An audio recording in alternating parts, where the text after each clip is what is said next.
Hello, hello! Good morning everyone! Once again, this is Ate Leia. Ayan, nakikita nyo po, nagluto po ako ng ating macaroni spaghetti para sa ating mga kabataan dito sa amin. Ayan. Kung makikita nyo po, no, yung meat po na yan, hindi po yan giniling. Yan po ay binili ko ng nakapack na patties. Ayan, burger patties po yon.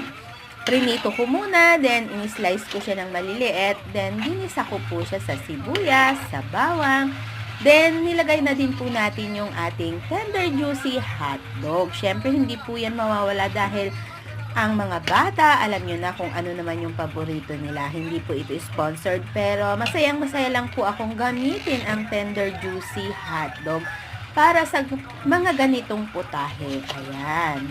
Macaroni spaghetti, luto ni Ate Leia para lamang po sa inyo.